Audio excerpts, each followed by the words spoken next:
On page 917, we covered this in safety and security. We're just reviewing this in respiratory just to make sure you understand children have smaller windpipes. They put everything in their mouths. Usually you're going to see it in their right bronchus because of the pathophysiology. So just know when the child comes in respiratory distress, you're going to treat their symptoms. So the nurse, she recognizes the signs of some sort of aspiration. We're looking at how they're breathing, and then you implement measures to relieve the obstruction, which means you're going to do what you can to keep that child as safe as possible until we can get in there and get that foreign body out. And on page 917, there's a good, no, 918, there's a picture on how it can work and what they do. They'll get some like quarters and things like that. And I know it seems kind of weird, but yes, they do. They put weird things in their mouths. Another one, aspiration pneumonia, page 919. This is just another way of getting pneumonia in their lungs. They suck something in, and it depends upon what material they suck in. They usually start by coughing. They're trying to get it up. And then it can worsen into respiratory distress. Remember your slide on slide 18 that talks about what you do when a child goes into respiratory distress. They have the grunting, retractions, agitation, confusion, drowsiness. Don't write those down, you already have them. Therapeutic management, it just depends on what is ingested. And we talked about sometimes you don't want them to throw something out because it can cause more damage. So we're just going to go ahead and treat the symptoms. Our main focus is on prevention as a nurse. We want to teach parents to keep the items up. Mostly this is talking about children with feeding difficulties. If you've been to children with chronic illnesses, or Bethany with children with chronic illnesses, they usually all have a feeding tube because they are an aspiration precaution, because they can't get the food down and be able to swallow it without coughing and getting sick. So that's why they have all of that. The nurse is going to make sure the head of the bed is elevated. And if it's a short-term problem, we're going to keep the baby or the child NPO until the swallowing difficulty is over. Don't really need to know this. This is just the same thing you've been looking at. Page 919 is where it's at. You know, I told you that you need to read your book. This book has a lot of extra stuff in it. It is telling you some things that have to do with research. So a lot of times they're backing up, they're saying, this is why we do it, because of research.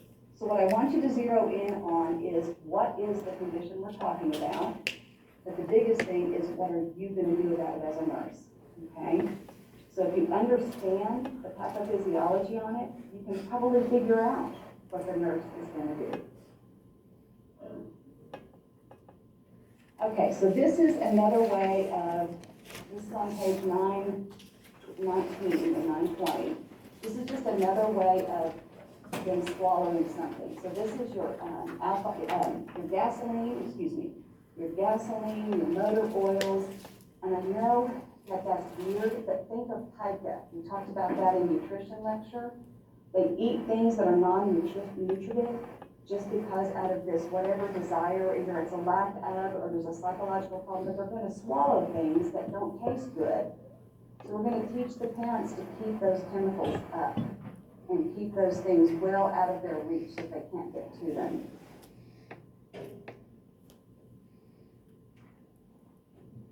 This is the one we're going to spend a little bit of time on. This is your acute lung injury, or it's also called acute respiratory distress syndrome. This is a weird one. It usually happens in healthy children. They get an illness, a severe illness, they get septic, or they have a really bad injury. They're hit by a car, they're on a bicycle. Something happens to start a cascade, and there is a cascade slide, so just know that. We'll get to it in just a minute. So it's a direct injury that leads to inflammation. The body has a natural way of getting rid of things that are injurious to it. So it sends all these cells in. The problem is the biggest differentiation between acute lung injury and something else is the alveoli. Remember those little bubbles in the lungs that the O2 and the CO2 do their gas exchange with? They become super permeable, which means they're letting everything in, including fluids. So now they've got this lung that's filling up with fluids and the alveoli, and they can't make their gas exchange. That's just a simplified way of saying it, but it's one of the things that leads us to know that it is RDS. Acute respiratory distress syndrome. The lungs become stiff because they can't breathe in and out. The lungs are full of fluid. They can't get the pliancy is gone, and the gas exchange is almost non-existent. Yes, it's bad. One of the articles I read said that, and it was by the American Academy of Pediatricians in the United States. It's a huge organization, and they said if you even suspect that it's acute respiratory distress syndrome, send them to a place in a hospital that has a pediatric intensivist, because they're going to need a lot of care, or else that child could die. I already told you the pathophysiology of it, so I don't need to go over that again. Therapeutic management, I told you they're going to be in ICU, so these are the things that the nurse is going to be looking at. And we're going to be monitoring their oxygenation and their respiratory status. So don't forget your focused assessments on a respiratory patient. You're going to inspect them, you're going to auscultate them, you're going to palpate, you're going to percuss. We're going to do all of that with these children. You're going to look at their cardiac output. That's usually an art line, stroke volume times heart rate. That's usually another form of being able to look inside that child. Perfusion. So how do we look at perfusion as nurses? How do we know that the oxygen is getting circulated like it needs to? Well, their cap refill, their color, their pulses, their blood pressure. These are things that we use to make sure that that patient is getting perfused like they should be. Their fluid and electrolyte balance, that's going to be your labs and your assessments. Your urinary output. It seems so simple, these things, you're like, but it's just their pulse, it's just how they're peeing. We've got to know, are they perfusing their kidneys? If not, we're going to have some serious problems that we're going to have to deal with.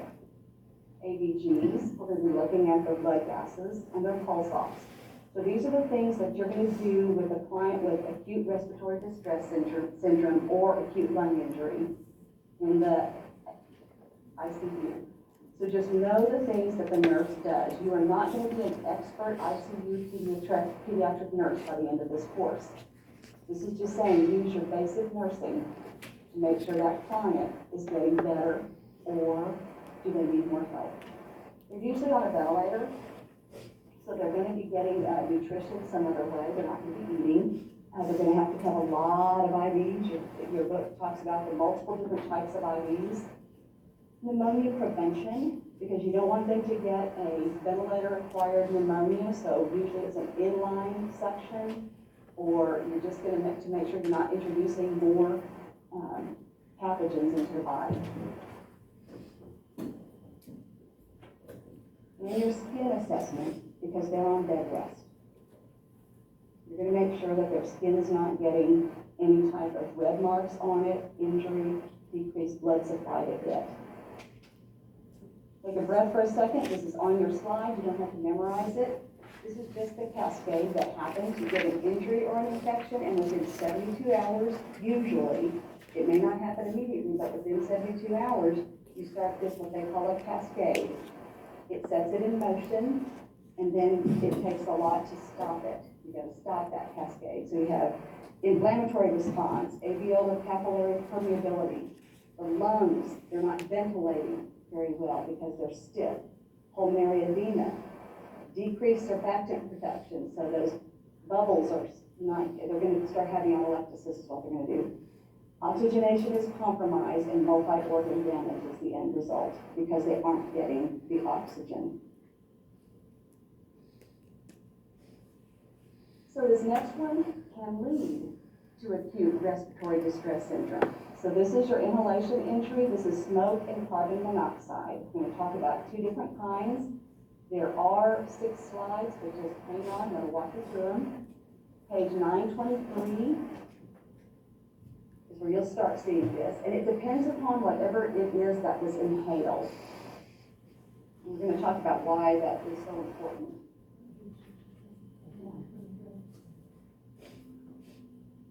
Inhalation injuries are more deadly than flames, and I'll tell you why in a minute.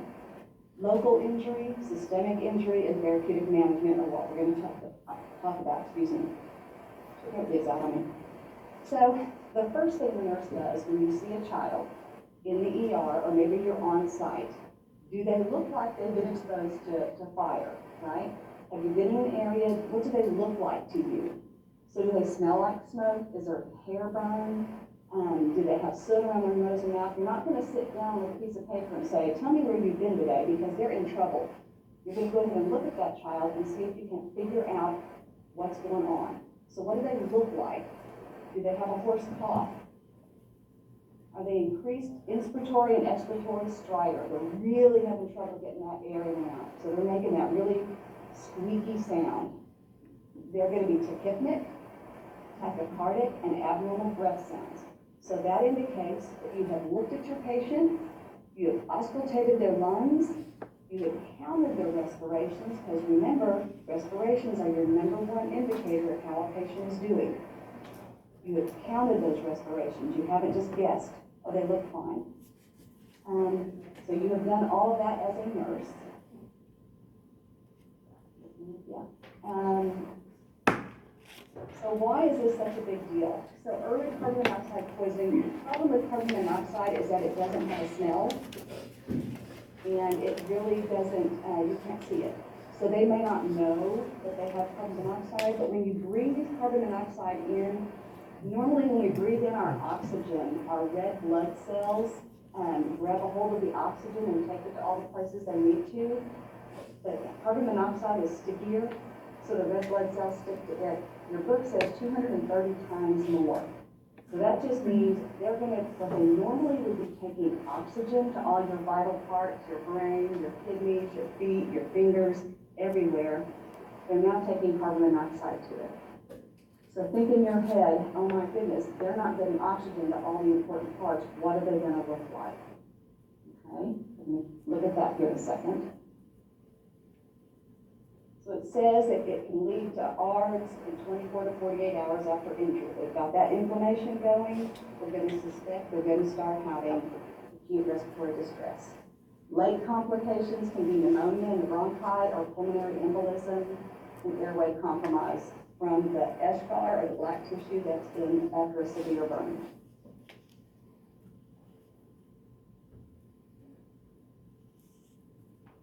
So the first one we're talking about is the heat injury. And a heat injury, your body has a tendency, those don't usually go any further than the throat because your body gets too much heat and it just closes off. So they're not going to be breathing. Smoke will actually go all the way down into the lungs. Heat, it closes off. So you get all kinds of problems with the heat injury. Then your chemical injury, we already talked about that. Your body doesn't get the oxygen that it needs. That's why at a fire, you're going to see an ambulance there and they're giving people oxygen, extra oxygen. They got carbon monoxide in and we're going to give them some oxygen. And obviously the systemic injury with that is going to be tissue hypoxia, which what would that look like? We're going to be having fingers are tingling, they're blue, they're pale, and they might be confused. Just think about all the things that would happen if a patient doesn't have oxygen, okay? So the scope of the problem, we're going to treat it symptomatically. What do I see? What have I assessed? What do I need to do first? And it's the same nursing as with any respiratory distress.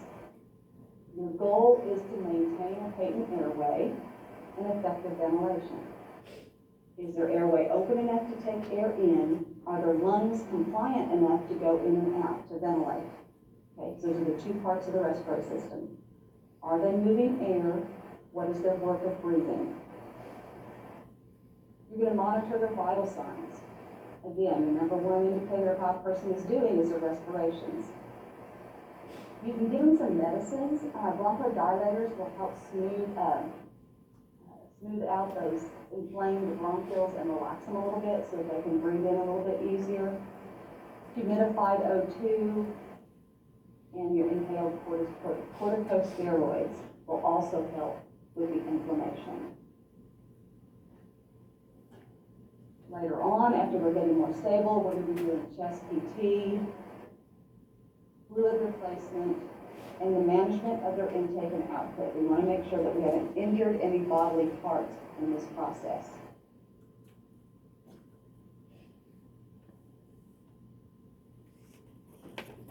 Deep breath for a second. Take a drink. That's your smoke inhalation and your acute respiratory distress. Your aspiration pneumonia. We're going to switch gears just a little bit. This is on page 925. This is a weird one. I have never seen it. Seen lots of babies born, seen lots of different things that we're born with, but I have never seen a congenital diaphragmatic hernia. The only reason I'm including it is because you could see it in practice, and it's just there's one interesting thing that you're not going to do with them. So when the baby is forming in the womb, the bowels are supposed to be down here in their own little sac. They, for some reason, don't do that, and they start forming into the thoracic cavity and squeezing the lungs over so they're not getting as much breathing. When they're born, they're going to be dyspneic, cyanotic, and they'll have what's called a scaphoid abdomen, which means it's kind of hollow in the abdomen because the bowel should be down there, making their tummy nice and round. That's how we look at them. Their tummy's going to be hollow, and it's going to be more of a point at the top. The biggest thing is you're not going to bag and mask them. If you put a bag and mask on them, you're blowing air into their abdomen. The provider is going to have to intubate them.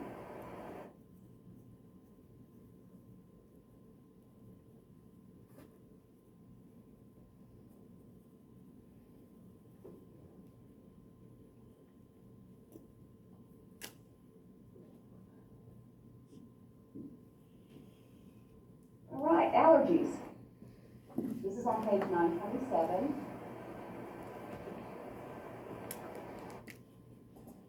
Usually there's a family history of allergies, and then there's an exposure to the allergens. That's just very simple. That's all we're saying is the clinical manifestations, they're just going to have watery eyes, nasal is going to be, they're going to have a nose that's usually stuffy, itchy throat, or sneezing a lot.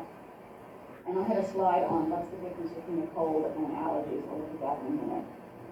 They have on page 927, there's a page at the bottom, they call it the allergy salute. We used to just call it the crease on the nose. And children have a tendency to take their palm and push up on their nose when they're scratching their nose. And those that do it enough, they get a little crease on top of their nose, and they call it the allergy salute. So what you're going to do, you're going to take a history. You're going to look at their skin, because a lot of times allergies and asthma come together, and listen to their chest. And so you want to see if there's any link there, if you're hearing any wheezing going on.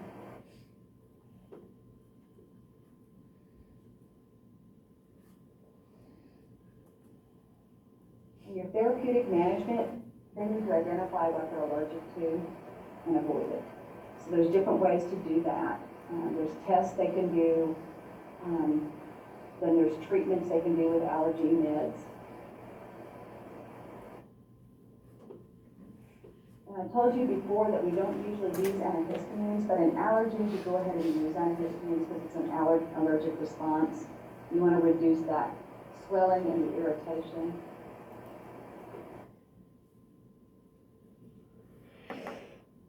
So the nurse's job is to counsel the patient and the family about what causes their allergies. Have we identified what's going on? Is it the smoking in the house? Is it the dog? Is it something environmental that we can change so that the child can do better?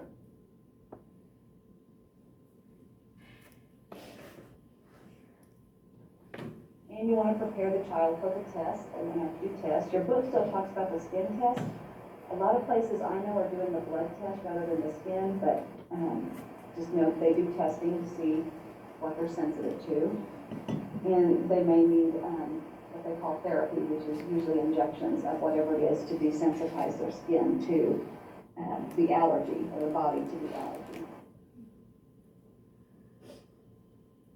So your difference between allergies and colds. Allergies occur repeatedly and are often seasonal. I get sinus infections, usually in the fall and in the spring. And mine always lead to a sinus infection because they must get trapped in my sinus passages. But usually allergies don't cause that to begin with. But allergies are seldom accompanied by fever, except what I said. If we get the mucus gets trapped and we get an infection from it. But usually allergies are just your sneezing, coughing, runny nose. They usually trigger constant and consistent bouts of sneezing. And they're often accompanied by ear and eye problems because of the drainage. Okay. All right, so we're going to do our attendance thing right now. This is going to count for my lecture and for Mrs. Chester's lecture. So what I want you to do is look at this picture and write down on a piece of paper what you would see in a child in respiratory distress. I'm going to give you 1 minute, and then I'm going to give you the answers. Okay, but I want you to at least try to write something down.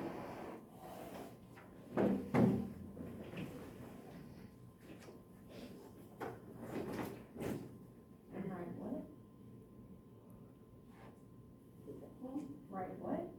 Like, what's first line pointing at? Just go by line, what is it pointing at? Okay, what you would see.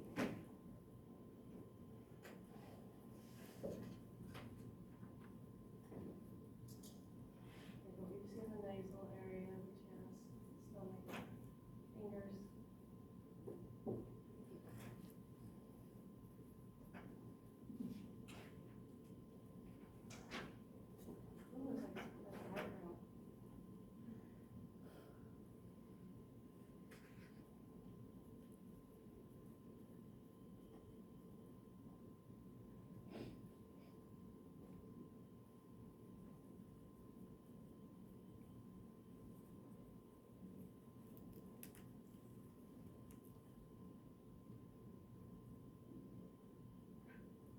Okay, so looking at this child, it's not in color, so there's some of these things you're not going to see in this picture, but you could write them down. So the first one is at the eyes. They look scared.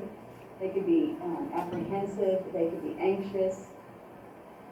Their face is supposed to be pale. You can't see that. She's white. I mean, just black and white. So, and then her nasal flaring.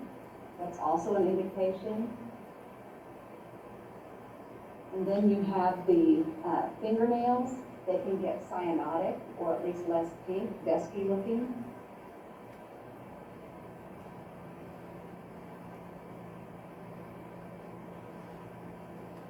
And then right there at the top of her chest, we're looking at intercostal retractions.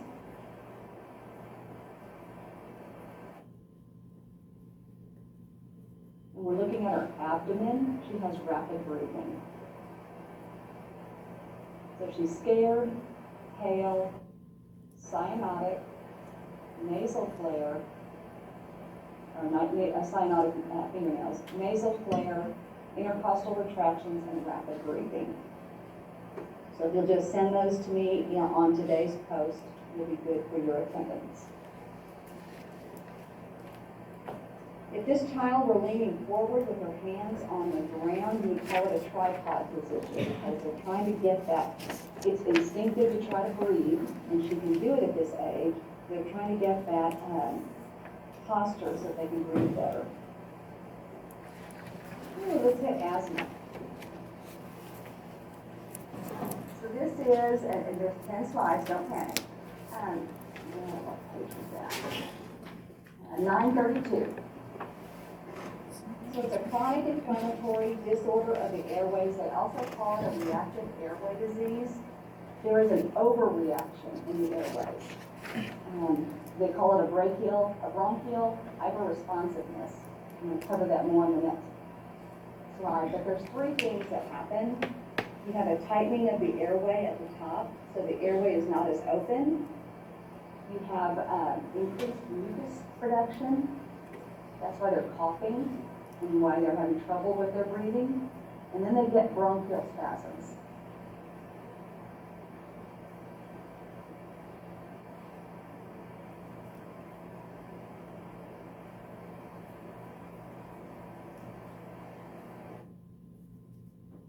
So they're gonna be dyspneic, they have trouble breathing, they're gonna wheeze. They're gonna actually have a little bit more trouble getting the air out than we breathe in. But pushing it out, it's called a prolonged expiratory phase. It takes them a little longer to breathe that out. And because of all the things going on, they're not making that gas exchange real well. They're gonna have a cough that is not involved in an infection unless they had an infection first and that triggered the asthma. But normally the doctors will actually say if it's a cough that is not related to an infection and they've had it for a while, they call that asthma. Diagnostic evaluation, they do some tests. There's pulmonary function tests. Let's see if I can make this work. I'm going to switch back to me so you guys can see.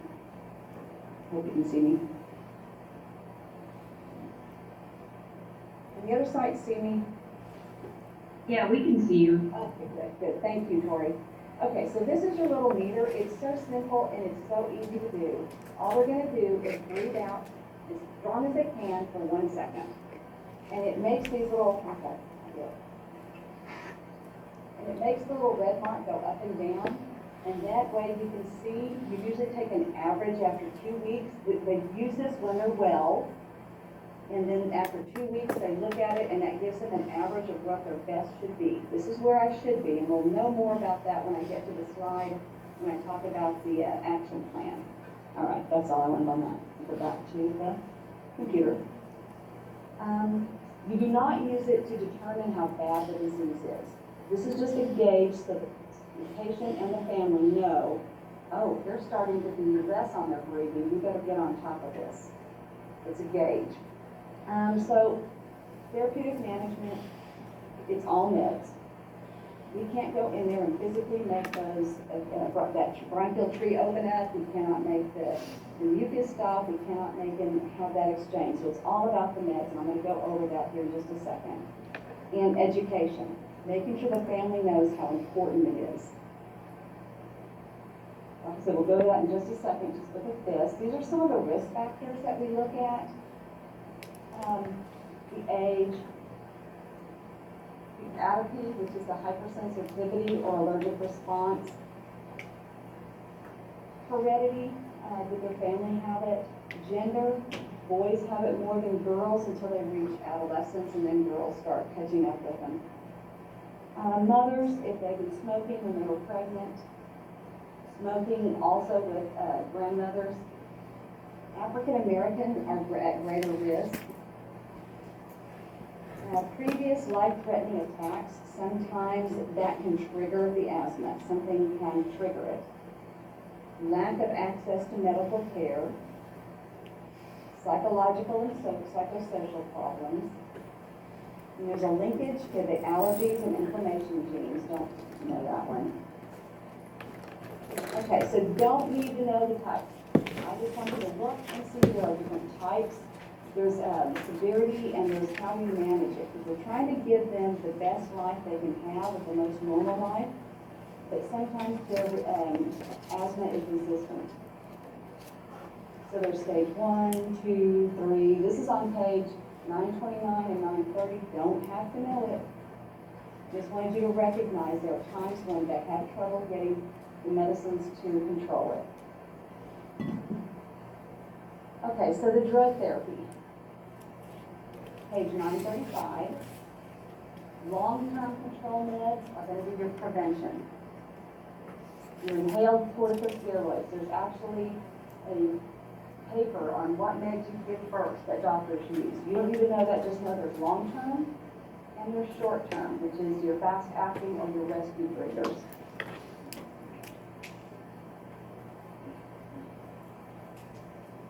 Now we'll talk a little bit about the different types of medications. So the long-term bronchodilators, they relax the bronchial muscle so that they can breathe easier.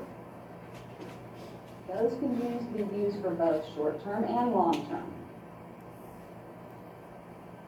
I don't need to explain combined inhaled medications. It's self-explanatory. Theophylline, we used to use it a lot, but there can be a buildup in the system, so we have to do blood test to make sure that they're getting rid of it okay. So now it's really only used if they're resistant to the other methods, if we come up with some better drugs. Oral steroids, you can use those. The inhaled are actually better. They use the oral only for a short-term period, and only if they're greater than, no, that's the inhaled, sorry. The leukotriene modifiers, they block inflammation, bronchospasms. That's going to be one of your long-term. Anticholinergics are also your acute bronchial spasm. It dries up the secretions. It can cause blurred vision. Yes, ma'am. I'm hearing some background noise, What kind? like rustling or something. I'm not sure. Maybe it's mine. It's in the speakers. Every time she talks, it's like a rustling noise, kind of. It's in the speakers here in Enid. Is it better when I back up? No,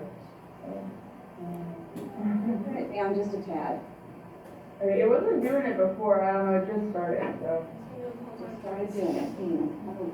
I think somebody has their mic unmuted and it sounds like they're brushing their hair or something, I don't know.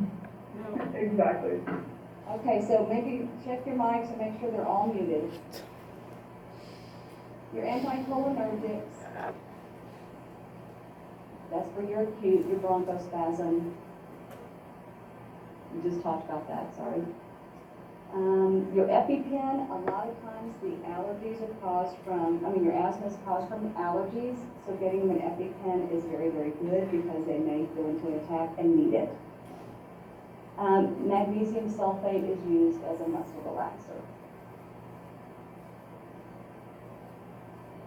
So you're going to educate the family. It's important for them to know that they need to take these medicines as prescribed. And if they're having trouble getting them, if they're too expensive, we're going to help them get the medication. So it talks about a spacer. I know you've covered this in fundamentals in lab, so just go back and remember. The spacer is kind of like a holding chamber because it's kind of tricky for them. In order to do the inhaler, they have to be able to breathe in when they squeeze, hold it, and then breathe. So there's a little bit of coordination that they may not be able to do, so the spacer makes it easier for them. A nebulizer is simply a breathing treatment that they breathe in and out. And just as we already talked about, that generally less effective in treating asthma would be your steroids, but we can, your oral steroids, we can use those. So your inhaled treatments are your best ones to use. Breathing exercises, chest physiotherapy, hyposensitization if their asthma is brought on from allergies. And their prognosis is usually pretty good if they can adhere to it and we can get on top of it. So if it's getting worse, severe respiratory distress in children with asthma, they usually get more quiet because they are having so much trouble breathing, they're just focusing on that. So they sit upright, they refuse to lie down, they can get suddenly agitated, worried like that picture we saw, or an agitated child that suddenly becomes quiet. They've been thrown a fit and suddenly they're just sitting there.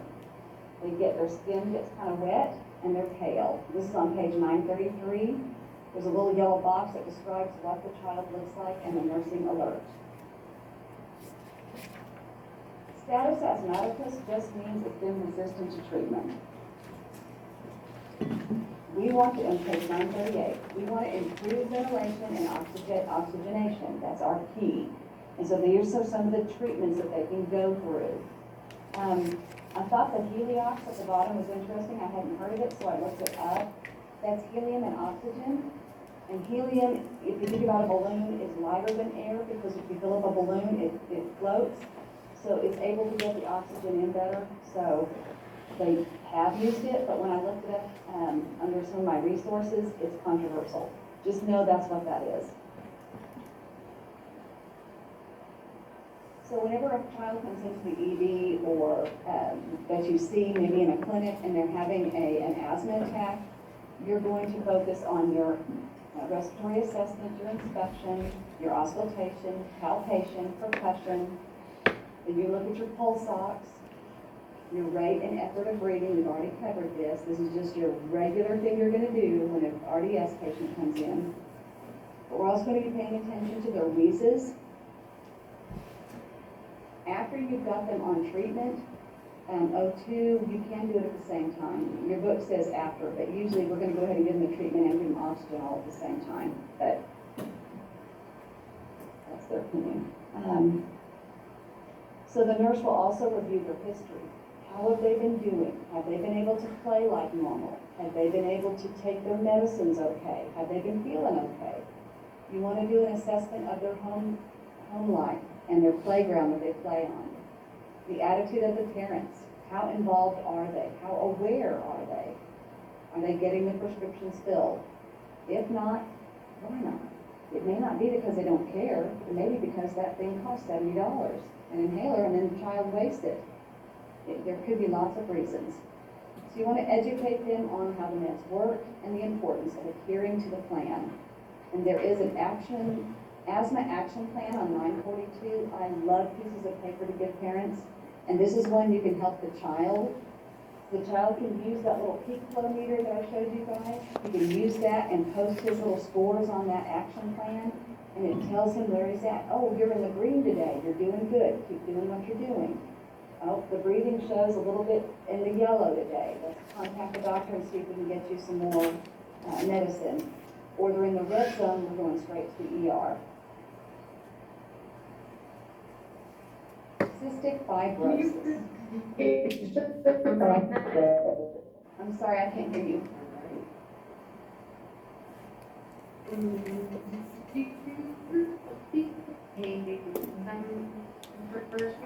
You're now, Aubrey, can you send me can you type that into the box or something so I can hear it, because we can't hear anything that you're saying, and we want to. Oh, page number. Thank you. I didn't hear that. For the action plan was 942, right? Okay. So we're on cystic fibrosis on page 944. It is the exocrine, which is the mucus-producing gland dysfunction that produces multi-system involvement. That means that a genetic problem that's causing that child to go ahead and produce more mucus on those glands than they should be, and it affects different systems of the body. We're going to talk about what it affects. Decreases their O2, they have CO2 changes, and they get the mucus in their lungs and they can't cough it up. We'll talk about that. This next slide is just talking about the different things you're going to see. The respiratory system, if they're having more mucus, it's getting to the lungs and they can't make that O2-CO2 exchange. If it gets to their GI system, they can't process the fats, and so they have problems in their with their stools and with their nutrition. They can't absorb it like they should, and so it causes them to lose weight. Their growth is stunted. And it can affect the reproductive system. So it's a real thick, viscous stuff.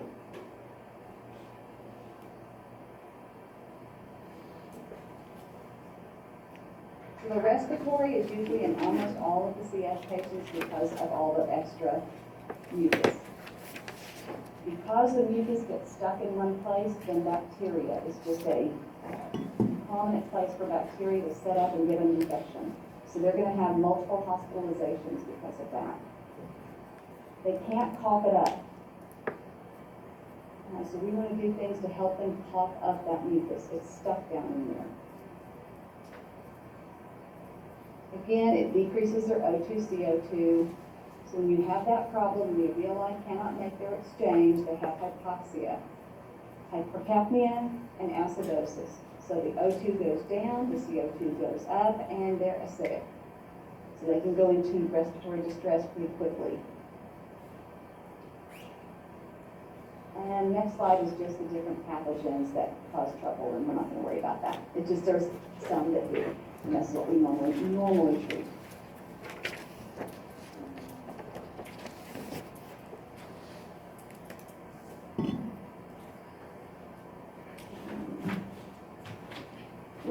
that's just what we just talked about, so we don't need to cover that one. CF and the GI tract, because of the thick secretions, it blocks the ducts. A lot of them will have diabetes because of it. It gets into the pancreas where it has a real thin tube, and it blocks it up. It prevents the pancreatic enzymes from reaching the duodenum. That's going to be important in a minute when we talk about how to take care of them. And because of that, they get a real fatty stool, which is called steatorrhea. And they don't absorb their proteins.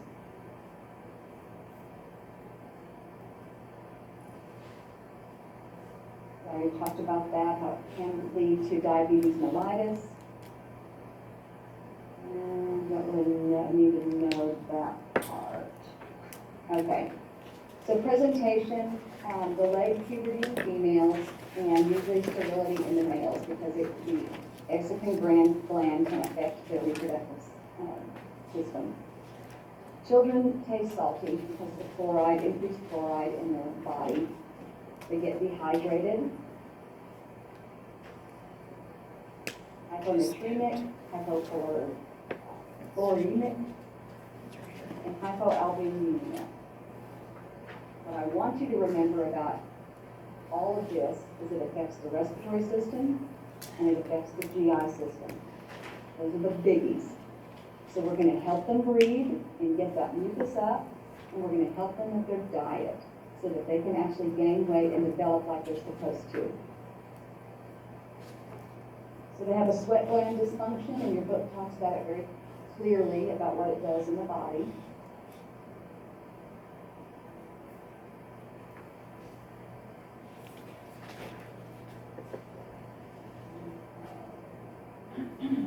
So they're wheezing.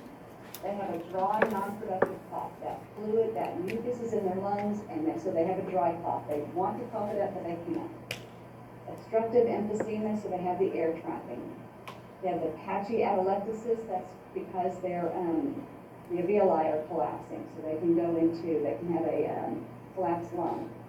Cyanosis, because they're not making the O2 exchange. So what does a nurse do about all that? You're going to assess what does the patient look like. And they're going to have repeated infections. So we're going to be assessing their lungs and treating their infections. Okay, so I thought that was a weird one. The meconium ileus is on page 949. If it happens in a baby, we know what the meconium ileus has. But they call it, in your book it says they can have a meconium ileus at any age. They're basically calling it a flood in the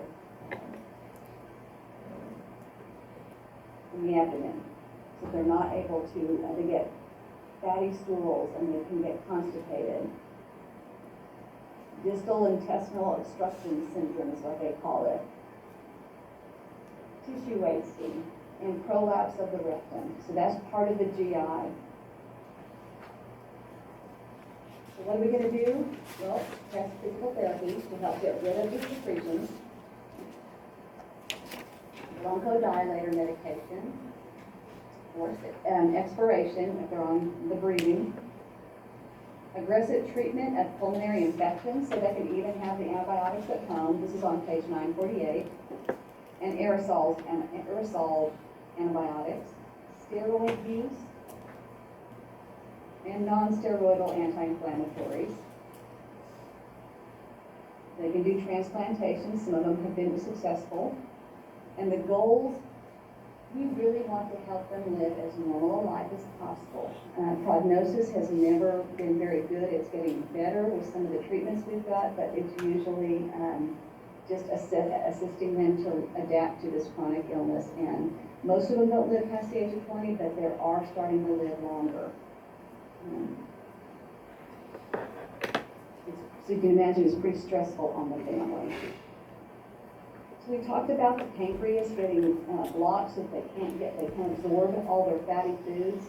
So that's why we replace the pancreatic enzymes. And so the child actually they have a range.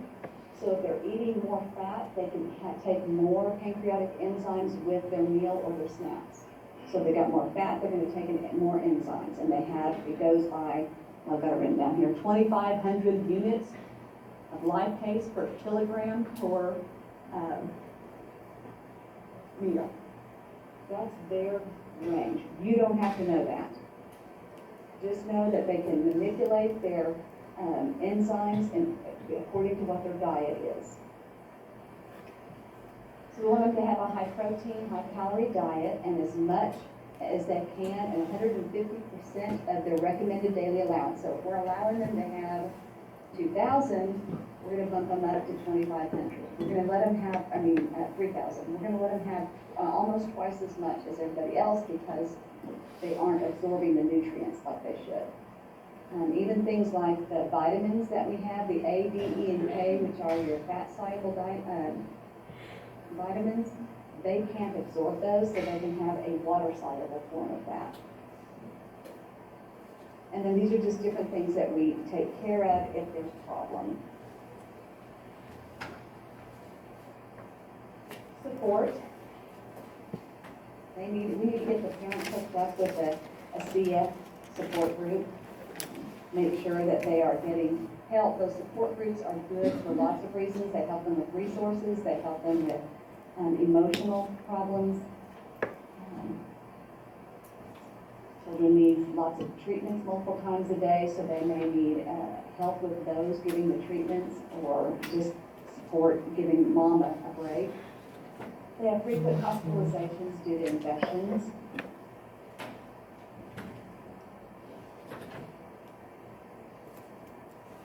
Another nursing goal is contact precautions for the child.